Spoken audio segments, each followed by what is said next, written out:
My brother served my baby dog food at Christmas dinner, said I was overreacting. Everyone just sat there. But then my military commander husband stood up, looked him dead in the eye, and said, "Get out." He never came back. I still keep the high chair in the corner of the dining room. Marcus asks me sometimes if I want to move it, put it in the nursery where it belongs, but I tell him no. I tell him I like seeing it there, that Lily's grown attached to it, that the light from the bay window falls just right across the tray in the mornings. These are all true things.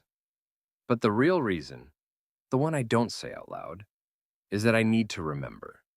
I need to see it every single day, sitting there in the corner where everything changed. It's been 14 months now. 14 months since that Christmas. 14 months since I last saw my brother's face. 14 months since my husband stood up at my mother's dining room table, looked Derek dead in the eyes, and said two words that ended a 31-year relationship between siblings. Get out.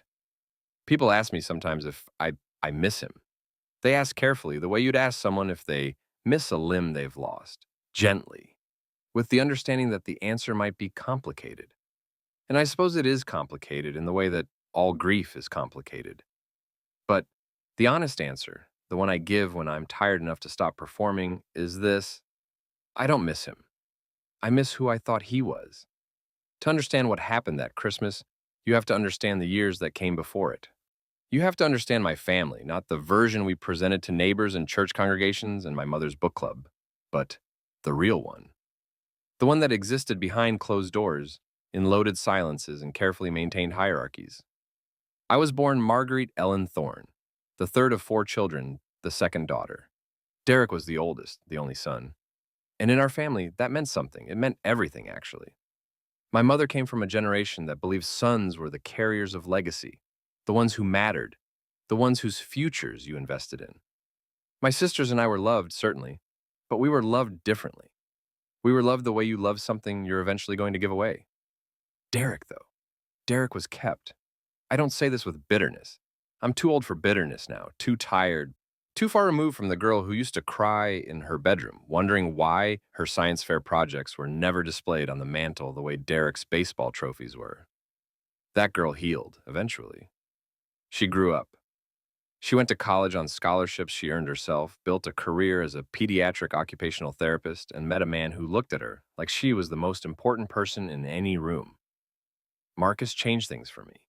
Not in the way people assume when they hear military husband. He didn't rescue me or complete me or any of that nonsense. What he did was simpler than that and more profound. He saw me, the real me, not the me who had learned to make herself small at family dinners, who had perfected the art of laughing at Derek's jokes even when they weren't funny, who had trained herself to expect less so that she could never be disappointed. Marcus saw through all of that, and he loved what he found underneath. We got married in a small ceremony at the courthouse when I was 28. My mother was disappointed. She'd been saving money for my wedding since I was 6 years old, she told me, and didn't I want a real one? But I didn't care. I wanted Marcus. I wanted our life together. I wanted to start something that was ours, untouched by the expectations and disappointments that had shaped me for so long.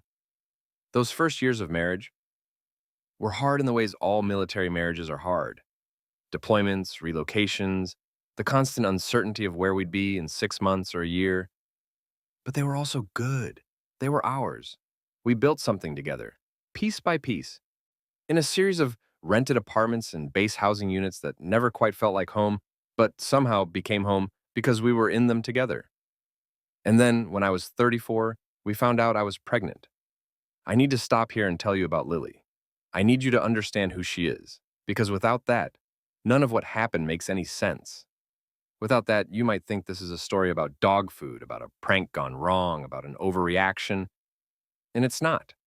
It's not about any of those things. It's about her. Lily was a miracle. I don't use that word lightly. I'm not a particularly religious person, despite my upbringing, but I don't know what else to call her. We had tried for 3 years before she came.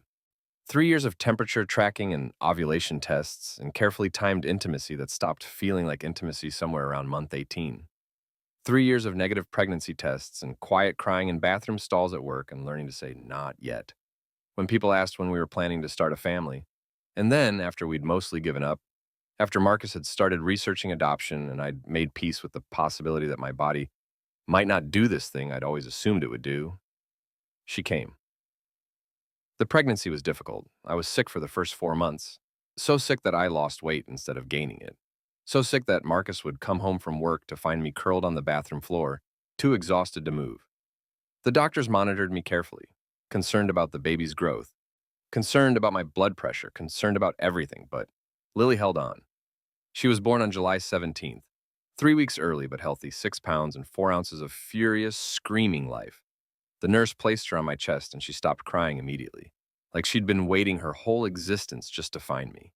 Her eyes were closed, her fists curled tight against her chin, and she breathed in this shallow, rapid way that made my heart clench with terror and love in equal measure. "She's perfect," Marcus said, and his voice cracked on the word in a way I'd never heard before. She was. She is.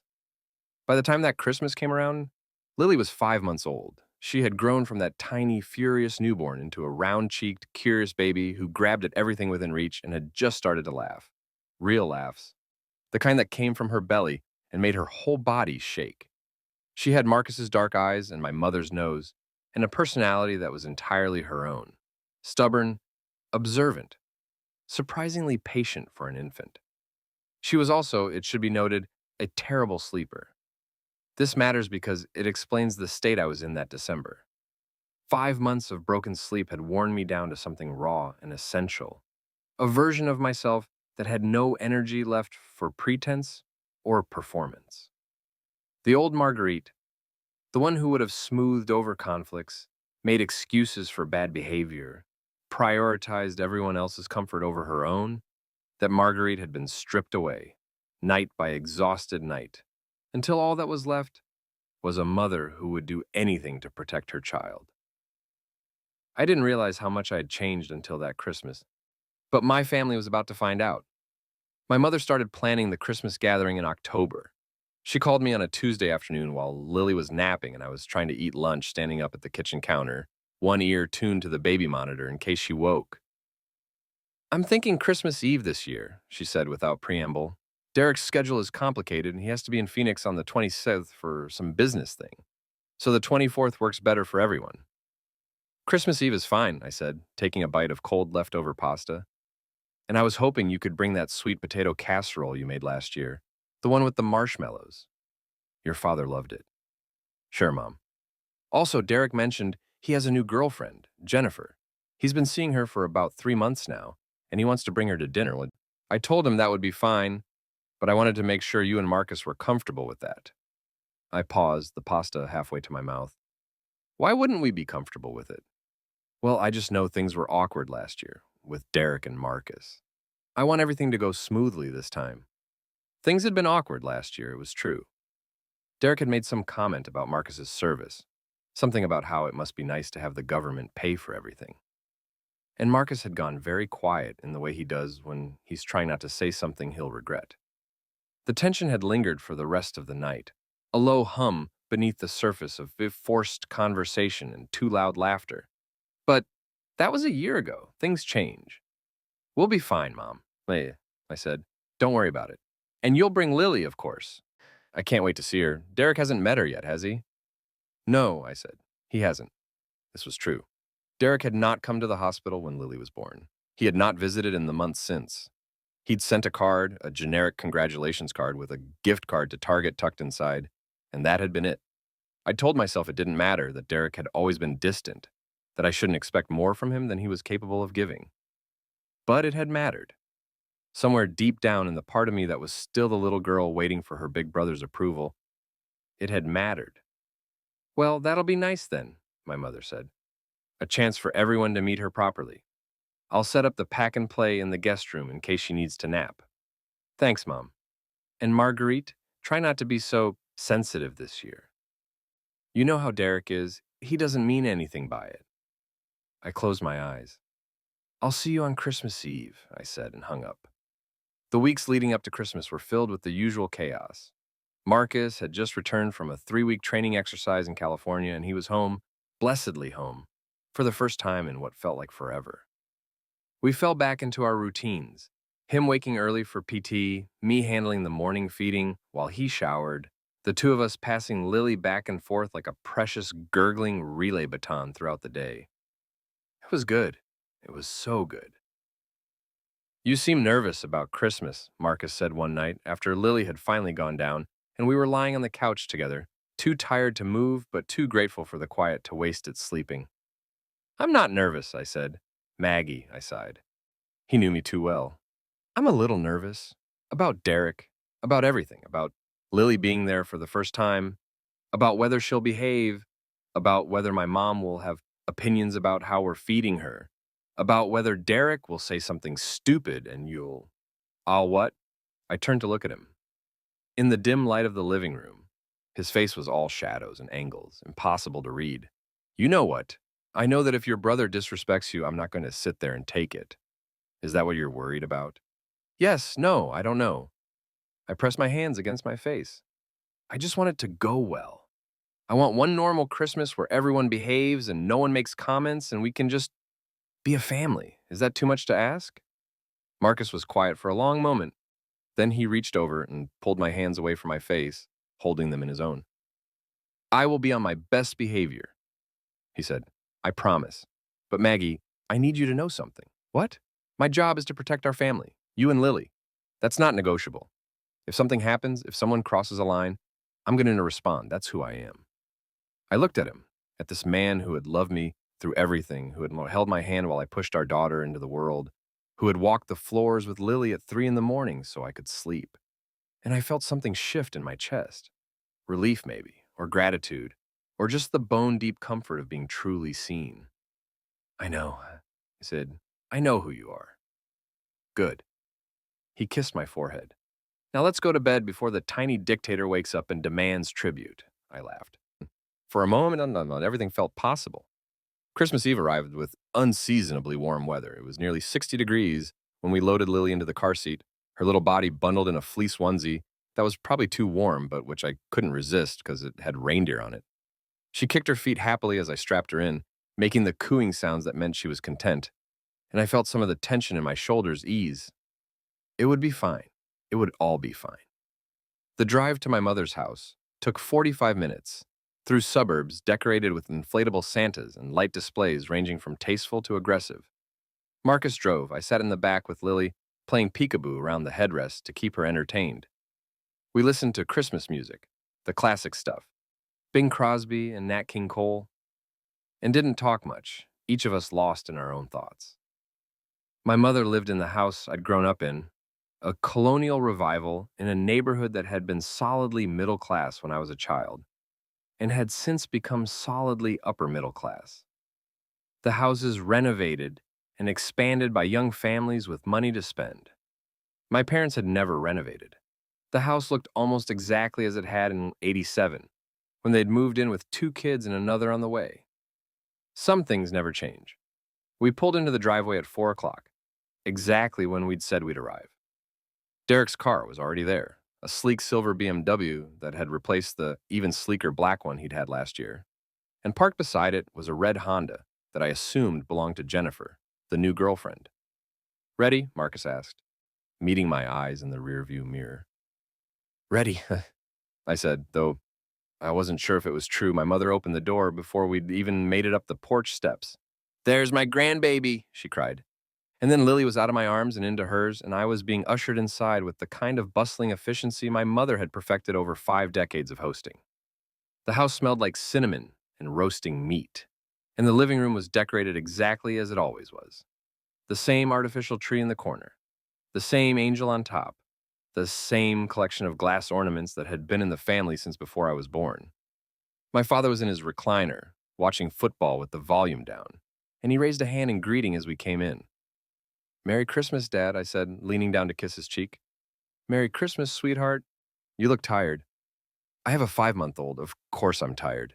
He chuckled, the same dry, quiet chuckle I'd heard all my life. Fair enough.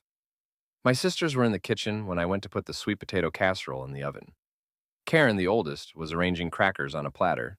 Beth, the youngest, was stirring something on the stove. They both looked up when I came in, and the chorus of greetings felt genuine enough that I relaxed another degree. Where's the baby? Karen asked. I want to hold her. Mom has her. Good luck prying her away. Oh, God. She's going to be insufferable all night, isn't she? Almost certainly. Beth turned from the stove, wooden spoon in hand. Derek's in the dining room with Jennifer. Have you met her yet? Not yet. She's nice, very young. Karen snorted. She's 26. Derek's 42. That's not that young, I said, though my voice lacked conviction. It's young enough that she wasn't born when Reagan was president. Karen, I'm just saying. I shook my head and went to find Derek. The dining room had been transformed for the occasion. My mother had brought out the good china, the crystal glasses, the linen tablecloth that only appeared on holidays. The table was set for 10. Me and Marcus, Derek and Jennifer, Karen and her husband Tom, Beth and her partner Sam, and my parents, with a high chair positioned at one end, near where I would be sitting. Derek was standing by the window when I came in, a glass of whiskey in his hand. Beside him was a young woman with highlighted hair and large hoop earrings, who I assumed was Jennifer. She was pretty in a generic way, the kind of prettiness that came from careful maintenance. Whitened teeth, manicured nails, the sort of effortless-looking makeup that actually required significant effort. There she is, Derek said, turning toward me. The new mom. How's motherhood treating you? It's good, I said. It's really good. You look exhausted. I am exhausted. Well, that's the price you pay, right? He laughed, and it was the same laugh I remembered from childhood. Loud, careless, expecting everyone else to laugh along. Mags, this is Jennifer. Jen, this is my little sister Marguerite. Nice to meet you, Jennifer said, and her smile was warm enough that I decided to give her the benefit of the doubt. You too. I've heard a lot about you. Derek said you have a new baby? I do, Lily. She's 5 months. Oh, that's so sweet. I love babies. Derek put his arm around Jennifer's shoulder. Jen wants kids. Can you imagine me as a father? He laughed again, that same careless laugh. My buddies think I'm nuts, but hey, what do they know? I didn't say anything. I didn't know what to say. Derek had never expressed any interest in having children. He'd always said they were too much work, too expensive, too much of a commitment for someone who valued his freedom. The fact that he was suddenly talking about fatherhood here now with a girlfriend half his age, it felt like a performance, though I couldn't have said what the performance was for. Well, I said, they're a lot, but they're worth it. That's what they tell me. Derek took a sip of his whiskey. How's Marcus? Still playing soldier? I felt my spine stiffen. He's not playing anything. He's a lieutenant colonel. Right, I know. I was just joking, Mags. You're so sensitive. There it was. The word my mother had used. Sensitive. I'm not sensitive, I said. I just don't think it's funny. Derek rolled his eyes. Fine. How's Marcus? Is he adjusting well to civilian life when he's not deployed? Must be hard, going from giving orders to changing diapers. He's doing great, I said, and my voice was flat in a way that surprised even me. He's a wonderful father. Derek looked at me for a long moment, something flickering behind his eyes. Then he smiled, a smile I didn't trust, and raised his glass.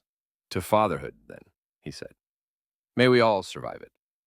Dinner was scheduled for 6, but we didn't sit down until nearly 7. There was the usual chaos of getting everyone organized, finding seats, filling wine glasses, and making sure the food was hot and the candles were lit.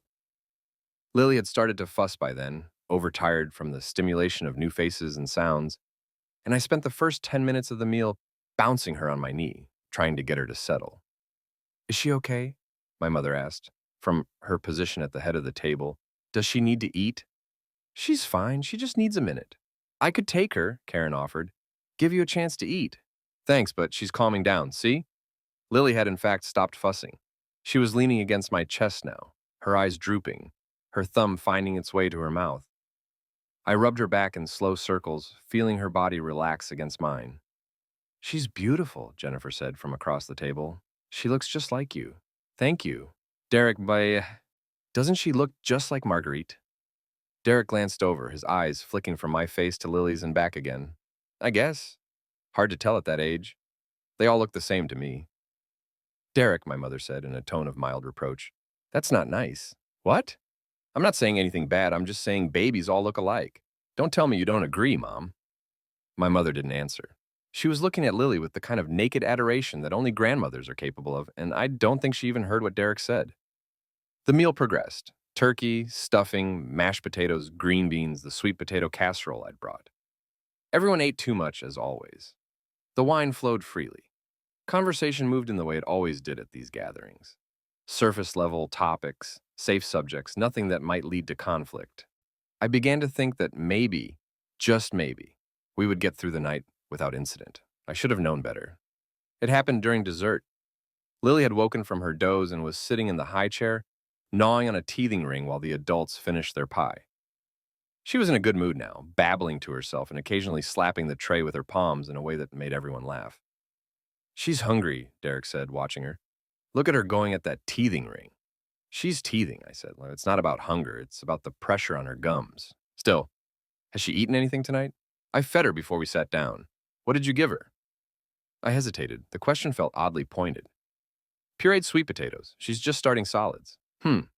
Derek took a bite of his pie, chewing slowly. Jen and I were talking the other day about all these new parenting trends. All these rules about what you can and can't feed babies. It's crazy, right? When we were kids, Mom just gave us whatever. "That's not really how it works anymore," I said. "There are guidelines now. Recommendations about when to introduce certain foods, how to avoid choking hazards, allergies. See, that's what I mean." Derek pointed his fork at me. "Guidelines, recommendations. You people treat babies like they're made of glass. Back in our day, kids were tougher." "Derek," Marcus said, and his voice was calm in a way that I recognized. It was the calm before something else.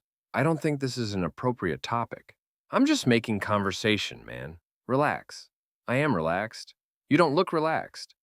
You look like you're about to give me 20 push-ups." "Derek," my mother said, "let's change the subject." Fine, fine." Derek held up his hands in mock surrender. "I was just trying to have a friendly discussion about parenting. But sure, let's talk about something else. Let's talk about, I don't know, the weather." He turned away, muttering something to Jennifer that I couldn't hear. She giggled, and the sound scraped against my nerves in a way that surprised me with its intensity. Marcus reached under the table and took my hand. Squeezed. "It's okay," the squeeze said. "I'm here." I squeezed back. The thing happened 15 minutes later. Lily had started to fuss again, that pre-cry whimper that meant she was either hungry or tired or overstimulated. I was reaching for the diaper bag to get a bottle when Derek stood up. "Let me help," he said. "I'll get her something to eat." "That's okay," I said. "I've got it." No, let me. I want to be a good uncle."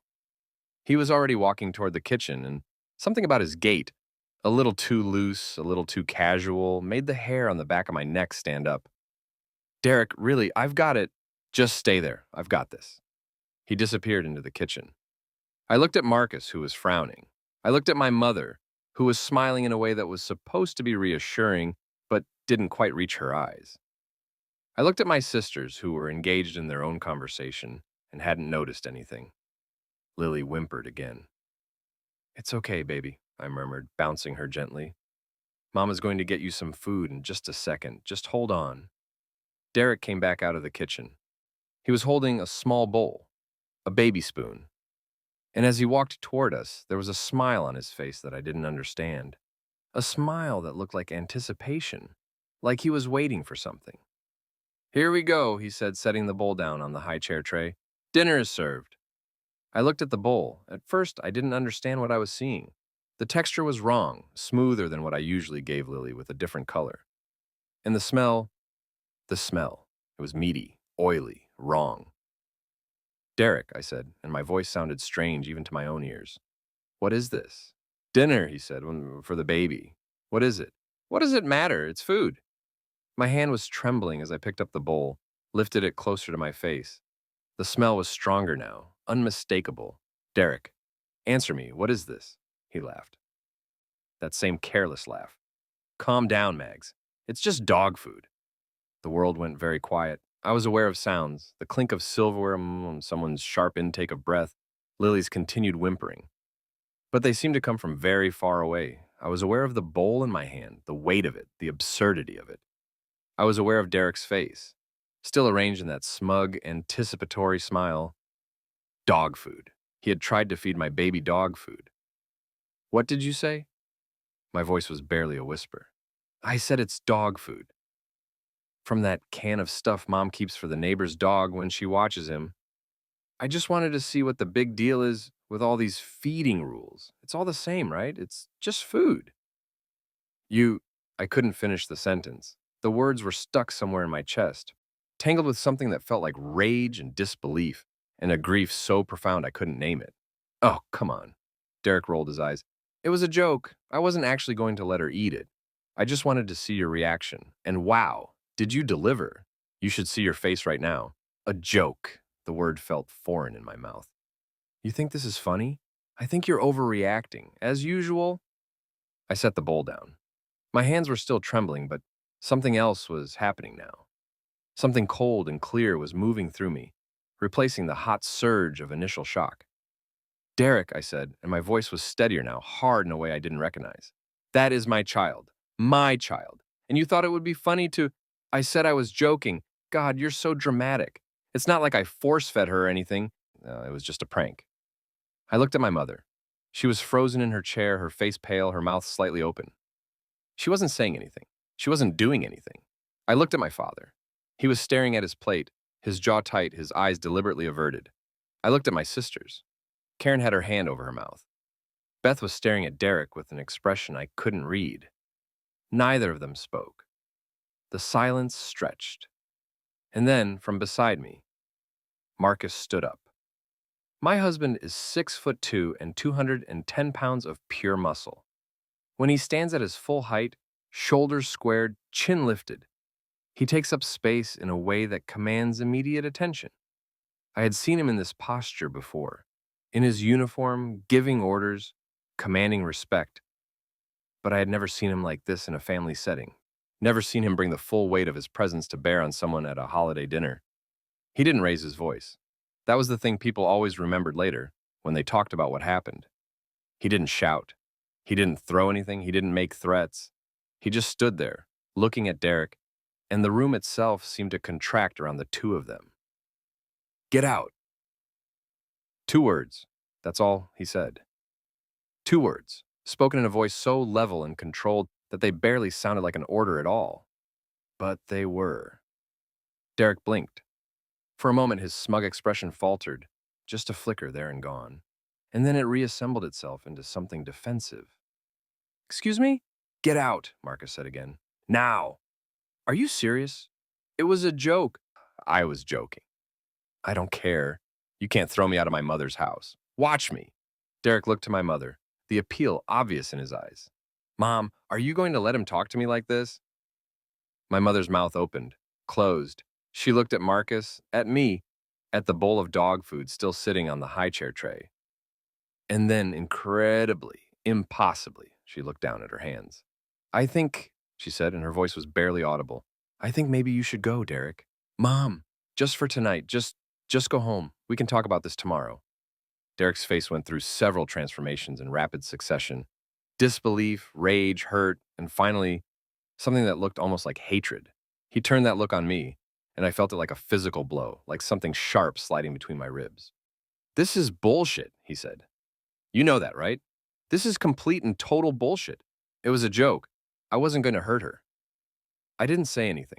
I couldn't. I was holding Lily against my chest, her small body pressed to mine, her heartbeat fluttering against my palm. I was holding her like I would never let go. Fine. Derek grabbed his coat from the back of his chair. Fine, I'll go, but don't expect me to apologize for this. I didn't do anything wrong. He walked toward the door. Jennifer scrambled after him, grabbing her purse, her face flushed with embarrassment or anger or both. Neither of them looked back. The front door opened, slammed shut, and then he was gone. The aftermath was cal. My mother started crying. Great, heaving sobs that seemed to come from somewhere deep inside her. Decades of careful equilibrium, suddenly collapsing. My father went to her, awkward and uncertain, patting her shoulder in a way that looked almost performative. Karen started talking rapidly, something about how she couldn't believe Derek would do something like that. How she'd always known he was thoughtless. But this was something else entirely. Beth just sat there, silent, her face very pale. I didn't do any of those things. I took Lily upstairs to the guest room where my mother had set up the pack and play. I changed her diaper, even though she didn't need it. I fed her a bottle, even though she wasn't hungry. I rocked her in my arms, back and forth, while the noise from downstairs filtered up through the floorboards and the Christmas tree lights blinked red and green through the window. Marcus found me there 20 minutes later. He didn't say anything at first. He just sat down beside me on the edge of the bed, close enough that our shoulders touched, and waited. I want to go home, I said. Okay. I know it's late. I know we were supposed to stay overnight. But I can't be here. I need to be in our house, with our things, away from Maggie. His hand covered mine, warm and solid. You don't have to explain. I'll pack the car. What about my mother? I'll tell her. She's going to. I don't care what she does. What matters right now is what you need, what Lily needs. He turned to look at me, and in his eyes I saw something that made my throat tight. Let me take care of this. Let me take care of you. I nodded. It was all I could manage. He stood up, bent down to kiss my forehead, and left. I heard his footsteps on the stairs, heard the low murmur of his voice as he spoke to my family, heard the sounds of things being gathered and packed. And through it all, I sat in that dim guest room, holding my daughter, trying to understand how we had gotten here. We drove home in silence. The roads were mostly empty. It was nearly midnight by then, and anyone with somewhere to be had already gotten there. The Christmas music was off. The only sounds were the hum of the engine and Lily's soft, even breathing from the back seat. She had fallen asleep almost immediately, as if sensing that the crisis was over and it was safe now to rest. I watched the neighborhood scroll by outside the window. More inflatable Santas, more light displays, more houses full of families celebrating together, oblivious to the small drama that had unfolded at our particular gathering. Are you okay? Marcus asked when we were about 10 minutes from home. I thought about the question, was I okay? I don't know, I said. I keep replaying it in my head, the look on his face when he brought out that bowl. Like he was so pleased with himself, like he couldn't wait to see what I would do. He wanted a reaction. He got one. He got more than he bargained for. I turned to look at Marcus. His profile was illuminated by the dashboard lights, all sharp angles and hard lines. Thank you, I said, for what you did. You don't have to thank me. I know, but I want to. I was frozen. I couldn't move, couldn't speak, couldn't do anything except hold her. And I shook my head. You didn't hesitate. Not for a second. He threatened our child. He said it was a joke. Maggie. Marcus's voice was quiet but firm. He put dog food in front of our 5-month-old baby. It doesn't matter if he was going to actually feed it to her or not. What matters is that he thought of it. What matters is that he did it at all.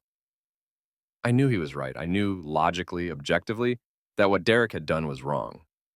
But some part of me, the part that had been trained since childhood to smooth over conflicts, to make excuses, to prioritize family harmony above everything else, that part kept whispering that maybe I was overreacting. Maybe it really was just a joke. Maybe I was blowing this out of proportion. My mother will expect me to forgive him, I said. Your mother can expect whatever she wants. That doesn't mean you have to do it. She'll say I'm tearing the family apart. No, Derek did that, all on his own. We pulled into our driveway. The house was dark except for the porch light, which we'd left on before we'd left that afternoon. It felt like years ago now. It felt like another lifetime. Marcus put the car in park and turned to face me. Listen to me, he said. You are not responsible for your brother's choices. You are not responsible for your mother's feelings. The only people you are responsible for are yourself and Lily. And what Derek did tonight, that was an attack. Maybe he didn't see it that way. Maybe he genuinely thought it was funny. But that doesn't matter. What matters is how it made you feel. What matters is that he put our daughter at risk, however briefly, however theoretically, for a laugh. I was crying now. I hadn't realized it until I felt the tears dripping off my chin, warm against the cold night air. I always thought, I started and then had to stop, had to swallow the sob that was rising in my throat. I always thought that one day he would just be different, that he would grow up, that we would finally have the relationship I always wanted. But tonight you saw him clearly. Yes. And what did you see? I thought about Derek's face, the smug smile, the rolled eyes, the complete and utter lack of remorse. I saw someone who doesn't care about me, I said, who never has, who sees me as nothing, as a prop in his life, someone to mock when he's bored, to ignore when he's not. I saw 42 years of selfishness and cruelty, and I realized. I took a shaky breath. I realized I don't have to accept it anymore. I don't have to make excuses for him. I don't have to try to earn his love because his love was never on offer in the first place. Marcus reached over and wiped the tears from my face. His touch so gentle it made me cry harder. You're right, he said. You don't. And you won't. Not while I'm here. The days after Christmas were strange. I didn't hear from Derek. I hadn't expected to. He wasn't the type to reach out, to apologize, to make the first move toward reconciliation. But the silence felt different now. It felt permanent in a way it hadn't before. My mother called on December 26th. I let it go to voicemail. She called again on the 28th, the 29th. Each time her messages grew more frantic. Marguerite, honey, please call me back. We need to talk about what happened. I'm sure Derek didn't mean anything by it. He's always been that way. You know how he is. I just want everyone to get along. Can you please just call me? This is tearing our family apart. I listened to each message once, then deleted it. On New Year's Eve, my mother drove to our house unannounced. I saw her car pull into the driveway through the living room window, and something in my stomach turned over. Not quite dread, not quite anger, but something in between. Marcus looked at me. I can tell her to leave. No, I'll talk to her. You don't have to. I know, but I think I need to. I went outside, pulling a cardigan around my shoulders against the December chill. My mother was standing beside her car, looking uncertain in a way I'd never seen before. She seemed smaller somehow, diminished, like the events of Christmas Eve had carved something essential out of her. Marguerite, she said as I approached, thank you for seeing me. What do you want, Mom? She flinched at the coldness in my voice, but pressed on. I wanted to talk to you about Derek, about Christmas Eve. I've been thinking about it a lot, and I really believe... No. What? I said no. I'm not going to listen to you make excuses for him. I'm not going to hear about how he didn't mean it, how he's always been that way, how I should just forgive him and move on for the sake of family harmony. I'm done, Mom. I'm done with all of it. My mother's face crumpled. Honey, please. He's your brother. Whatever he did, he tried to feed my baby dog food. The words came out flat, stripped of all emotion. He thought it would be funny. He thought I would overreact and everyone would laugh and things would go back to normal because that's how things have always worked in this family. Derek does whatever he wants and the rest of us just accommodate. We adjust. We minimize. We pretend it's fine because the alternative is too uncomfortable. That's not it is. It's exactly how it is, and you know it. I took a step closer and my mother took a step back. Did you ever stand up for me, Mom? Once in my entire life? Did you ever tell Derek that his jokes weren't funny, that his comments were cruel, that he needed to treat me with basic respect? She opened her mouth, closed it. Tears were streaming down her face now. But I couldn't make myself care. I had spent too many years caring about everyone else's feelings to have anything left for this moment. You raised us to believe that family was everything, I said. That blood was thicker than water. That loyalty meant accepting people even when they hurt you. But that's not love, Mom. That's just obligation. And I'm done being obligated to someone who has never once shown me the same courtesy. So what are you saying? You're never going to speak to your brother again? I thought about it, really thought about it, standing there in my driveway, the cold wind cutting through my cardigan, my mother's face pleading with me to take it back, to make this all okay again. I don't know, I said finally. I don't know what I'm going to do, but I know this. He owes me an apology, a real one. Not, I'm sorry you were offended or I'm sorry you took it the wrong way. A genuine acknowledgement that what he did was wrong and that he's going to do better. Until that happens, I have nothing to say to him. And if he never apologizes, then I guess I'll never speak to him again. My mother stared at me for a long moment, and then, incredibly, she nodded. Okay, she said, and her voice was barely a whisper. Okay. She got in her car and drove away, and I went inside, and Marcus made me tea, and we didn't talk about it again. The months passed. January became February, became March, became spring. Lily grew and changed and started sitting up on her own, started reaching for things with purpose rather than accident, started sleeping through the night, blessedly, finally, miraculously. Marcus was deployed for 6 weeks in February, and I managed on my own, discovering reservoirs of strength I hadn't known I had. Life went on. Derek never apologized. I heard about him sometimes, through my sisters, through my mother's careful updates that always tried to sneak him into conversation. He and Jennifer had gotten engaged. He had been promoted at work. He was thinking about buying a vacation home in Arizona. Good for him, I thought. I hope he's happy. And the strange thing was, I almost meant it. Not quite, not in the pure, generous way that truly forgiving someone would require, but close enough. Close enough to feel something like peace when his name came up, rather than the hot surge of anger I'd expected. It took me a while to understand why. I think it's because I'd finally stopped waiting for him to be different. I'd stopped hoping for the brother I'd always wanted and accepted the brother I actually had, which is to say, a stranger, someone who shared my DNA and my childhood memories, but not my values, not my priorities, not my definition of love. When you stop waiting for someone to become who you need them to be, something releases inside you. You stop holding your breath. You stop bracing for the next disappointment. You just exhale. And in that exhalation, there's a kind of freedom. My mother and I rebuilt our relationship slowly, carefully, like two people learning to walk together on uneven ground. It wasn't easy. She wanted to talk about Derek, wanted to broker reconciliation, wanted everything to go back to how it was before. And I had to keep telling her, gently but firmly, that before it hadn't been good enough, that I wasn't interested in returning to a relationship where my feelings were routinely dismissed, where my boundaries were treated as overreactions, where I was expected to accept treatment I would never accept from a stranger. But to her credit, she listened. Not always. She still slipped sometimes, still made comments that revealed how deeply her loyalties were divided, but more often than not, she tried. She tried to see things from my perspective. She tried to treat Lily with the care and attention she deserved. She tried to be the mother I'd always needed her to be. It wasn't perfect, but it was better. And sometimes, better is enough. The first anniversary of that Christmas came and went. My mother hosted again. She always hosts. It's just who she is. And this time, the invitation came with a careful addendum.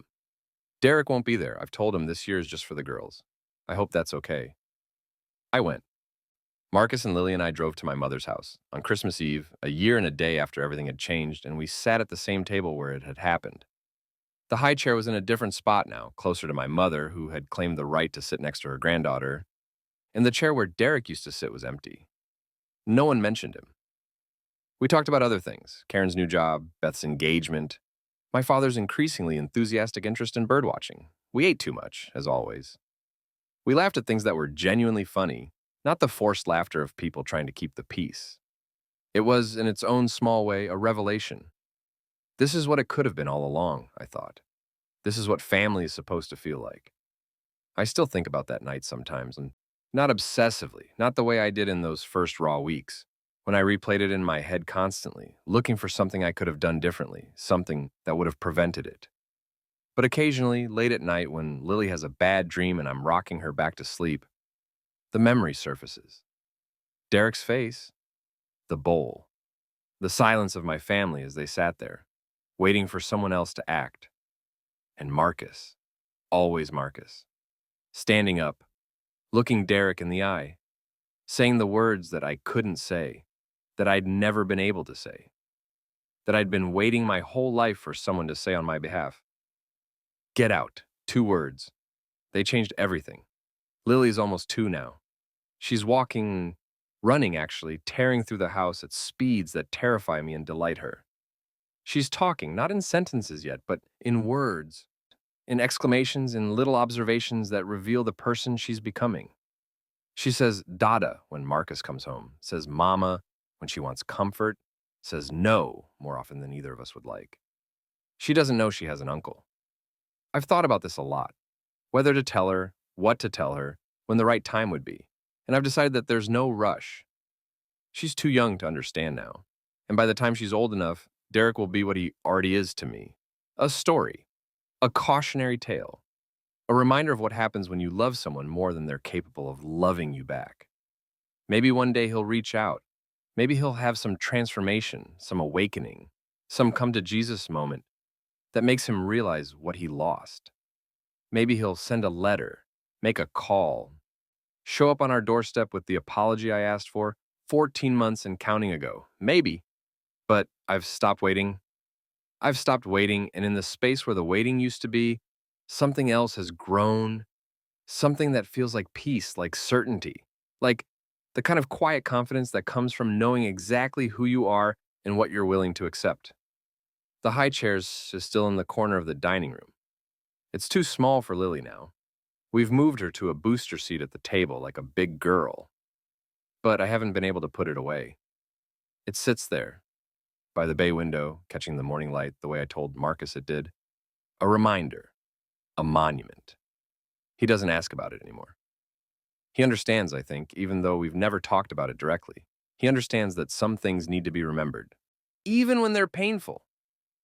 Especially when they're painful, because the high chair isn't just a reminder of what Derek did. It's a reminder of what Marcus did, what I did, what we became in that moment and in all the moments after. A family, a real one, the kind that protects its own. I sat down to write this on a Tuesday afternoon while Lily was napping and the house was quiet. I'm not sure why. Maybe because I saw a post online about holiday family drama and it brought everything back. Maybe because I've been thinking about forgiveness lately, what it means, what it costs, whether it's even possible when the person who hurt you doesn't think they did anything wrong. Maybe just because I needed to get it out, to put it somewhere outside my own head where it's been living for 14 months. I don't know if Derek will ever come back. I don't know if I want him to. What I know is this. That night when everything fell apart, something else came together, something stronger, something more true. I know that my husband looked at my brother and said two words that meant everything. That meant, you don't get to hurt her. You don't get to hurt us. Not anymore. Not ever again. I know that my daughter slept through the whole thing, safe in my arms, oblivious to the drama unfolding around her, oblivious to the fact that her father was drawing a line in the sand that could never be uncrossed. I know that we drove home in silence, the three of us, a family. That the house was dark when we pulled in, except for the porch light. That we unloaded the car without speaking, put Lily to bed without speaking, lay down beside each other without speaking. And then, in the darkness, Marcus reached for my hand. I love you, he said. Just that, just those three words spoken in the same level voice he'd used to tell my brother to leave. I love you too. I said, and I do. More than I could possibly explain to anyone who wasn't there, who didn't see what he did, who doesn't understand what it meant to have someone finally stand up and say, enough. There's a moment I keep coming back to. It's not the moment Derek brought out the bowl. That's seared into my memory forever, but it's not what I think about most. It's not the moment Marcus stood up, or the moment he said those two words, or the moment Derek walked out the door. It's the moment after. The moment when everyone was still sitting there, frozen, and I looked down at Lily. She was watching me with those big dark eyes, her teething ring forgotten in her hand, her face completely calm. She didn't know what had happened. She didn't understand. She just looked at me, her mother, and waited to see what I would do. And in that moment, I realized something. I realized that everything I did from that point forward, she would eventually learn from. That my reactions, my choices, my decisions about who to let into our lives and who to keep out, all of it would shape who she became. That the way I handled this crisis would teach her how to handle crises of her own. So I held her closer. I stood up. I walked away from the table, away from my frozen family, away from the chaos and the aftermath. I walked toward the stairs, toward the quiet guest room, toward a place where I could think. And I didn't look back. That's the lesson, I think. That's what I learned that Christmas, even though it took me months to articulate it. You can't make someone be who you need them to be. You can't love someone into treating you well. You can't earn respect from people who aren't capable of giving it. But you can walk away. You can draw a line and refuse to cross it. You can stand up, or sit down, or leave, or stay silent, whatever the situation requires. And choose yourself. Choose your family. Choose the life you want, rather than the one you've been given. It's not easy. God knows it's not easy, but it's possible. And sometimes that's enough. I think I'll put the high chair away soon. Not today, not tomorrow, but soon, when I'm ready, when I don't need the reminder anymore, when the lessons of that night have fully integrated into who I am. I'll fold it up and store it in the garage, or maybe donate it to someone who needs it more than we do. I'll look at the empty corner where it used to be and feel, what? Relief, maybe, or pride, or just the quiet satisfaction of having made it through. And then I'll go back to my life. To Marcus, who still stands up for me every single day in ways large and small. To Lily, who is growing into a person I am fiercely proud of. To the family we've built together, the one that's chosen, not given. The high chair will be gone, but what it represented will stay. A moment of crisis. A moment of clarity. A moment when someone who loved me looked at someone who didn't and said, with perfect calm, "Get out." And he never came back. 14 months and counting. Still here. Still standing. Still, finally, beautifully, irrevocably free.